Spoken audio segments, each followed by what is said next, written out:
Children, have you ever seen earthen lamp और oil lamps? बच्चों, क्या आपने कभी मिट्टी के दिए या तेल के दिए देखे हैं? हाउ दे ग्लो, वे कैसे जलते हैं? We use oil and wicks in them, हम उनमें तेल और बाती का उपयोग करते हैं। वट आर विक्स, ये बाती क्या होती है? What do you use for making these wicks, आप इन बातियों को बनाने के लिए क्या प्रयोग करते हैं? These wicks are made of cotton, ये बातियाँ रुई से बनती हैं। Okay, tell me besides wicks where we use cotton. अच्छा, मुझे बताओ, बातियों के अलावा हम रुई का उपयोग कहाँ कहाँ करते हैं? We use cotton for filling mattresses, quilts और पिल्लोज, हम रुई का उपयोग गद्दे भरने के लिए, रजाइयाँ भरने के लिए और तकिए भरने के लिए करते हैं।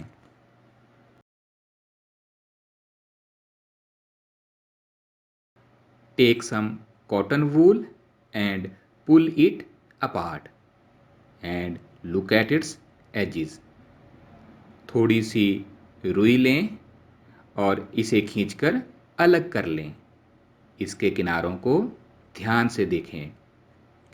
The small thin strands that you see are made up of cotton fibres, ये छोटी छोटी पतली लड़ियाँ जिन्हें आप देख रहे हैं कपास के तंतुओं से बनी हैं।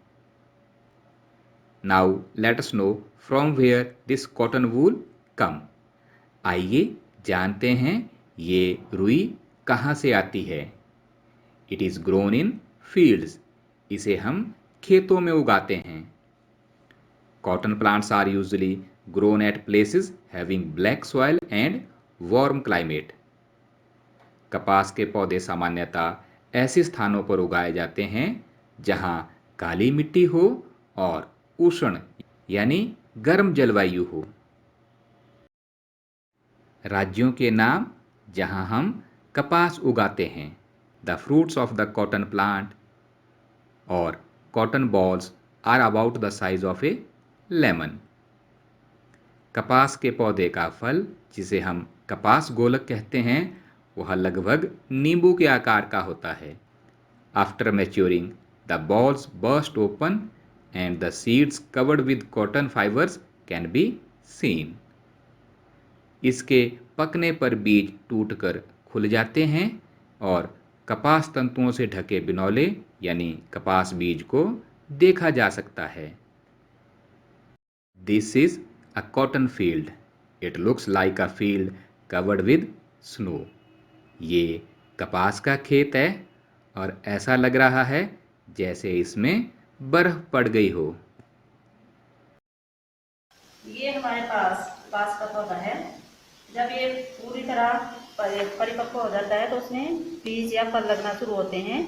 तो ये इसका, चाहे इसको बीज समझें चाहे हम इसको फूल समझें, उसके बाद जब ये पक जाता है तो ये फूल के रूप में बाहर निकलने लगता है। और इस फूल में ये जो सफ़ेद सा भाग दिखाई देता है इसको बोलते हैं कपास। अब जब इसको हम इससे हटाते हैं तो इसके अंदर बीज होते हैं, जिन बीजों को हम बिनौले बोलते हैं, और इन बिनौलों को इस कपास से हटाने की जो विधि है इसको बोलते हैं कपास ओटना। फिर कपास ओटने के बाद ये जो कपास है इसका प्रयोग हम, इसमें जो छोटे छोटे जो रेशे दिखाई देते हैं इन रेशों से हम पहले तागा बनाते हैं। तो तागा बनाने के लिए जो प्रक्रिया है उसमें इन रेशों को हम पास पास लेते हैं, हाथ से हल्का हल्का दबाते हुए इसको ऐंठते जाते हैं और कुछ देर बाद ये जैसे जैसे इसको ऐंठते जाते हैं तो ये एक तागे का रूप लेने लगता है। और इस प्रकार जब हम 2-3 तागे प्राप्त कर लेते हैं तो उन तागों को आपस में मिलाकर फिर हल्के हल्के आपस में ऐंठते हैं। तो इन तागों से इस प्रकार की जो प्रक्रिया है उससे हमें धागा मिलता है। तो इस प्रकार हम कपास के पौधे के एक रेशे से धागा बनाने तक की प्रक्रिया पर पहुंच जाते हैं। और जब इन तागों को आपस में ऐंठते हैं तो ये हमारे पास एक क्या बन जाता है, एक धागा बन जाता है। The process of separation of fibers from the seeds by combing is called ginning of cotton.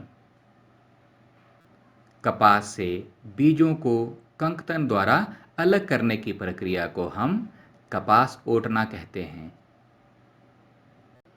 On small scale ginning is done by hands. छोटे स्तर पर हम हाथ से ही कपास ओटते हैं।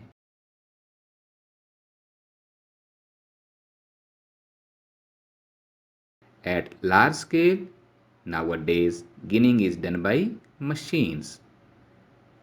और बड़े स्तर के लिए हम कपास ओटने के लिए मशीनों का उपयोग करते हैं। बच्चों, कपास के पौधे के अलावा एक और पौधा है जिससे हमें तंतु प्राप्त होते हैं। वह पौधा है जूट यानी पटसन का। Jute fibre is obtained from the stem of the jute plant. पटसन तंतु को हम पटसन के पौधे के तने से प्राप्त करते हैं। Jute is cultivated during the rainy season. Bharat में पटसन की खेती वर्षा ऋतु में की जाती है। Jute is mainly grown in West Bengal, Bihar and Assam. The jute plant is normally harvested when it is in flowering stage. सामान्यतः पटसन के पौधे को पुष्पन अवस्था यानी फूलों की अवस्था में ही काटते हैं। The stem of harvested plants are immersed in water for a few days. कटे हुए पौधों के तनों को कुछ दिनों तक जल में डुबो कर रखते हैं। The stems rot and fibres are separated. हाथ द्वारा अलग कर देते हैं।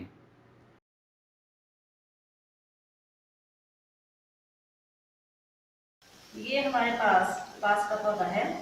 जब ये पूरी तरह परिपक्व हो जाता है तो उसमें बीज या फल लगना शुरू होते हैं।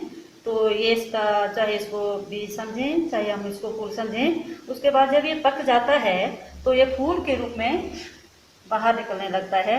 और इस फूल में ये जो सफ़ेद सा भाग दिखाई देता है इसको बोलते हैं कपास। अब जब इसको हम इससे हटाते हैं तो इसके अंदर बीज होते हैं, जिन बीजों को हम बिनौले बोलते हैं। और इन बिनौलों को इस कपास से हटाने की जो विधि है इसको बोलते हैं कपास ओटना। फिर कपास ओटने के बाद ये जो कपास है इसका प्रयोग हम इसमें जो छोटे छोटे जो रेशे दिखाई देते हैं इन रेशों से हम पहले तागा बनाते हैं। तो तागा बनाने के लिए जो प्रक्रिया है उसमें इन रेशों को हम पास लेते हैं, हाथ से हल्का हल्का दबाते हुए इसको ऐंठते जाते हैं। और कुछ देर बाद ये जैसे जैसे इसको ऐंठते जाते हैं तो ये एक तागे का रूप लेने लगता है। और इस प्रकार जब हम 2-3 तागे प्राप्त कर लेते हैं तो उन तागों को आपस में मिलाकर फिर हल्के हल्के आपस में ऐंठते हैं। तो इन तागों से इस प्रकार की जो प्रक्रिया है उससे हमें धागा मिलता है। तो इस प्रकार हम कपास के पौधे के एक रेशे से धागा बनाने तक की प्रक्रिया पर पहुंच जाते हैं। और जब इन तागों को आपस में ऐंठते हैं तो ये हमारे पास एक क्या बन जाता है, एक धागा बन जाता है।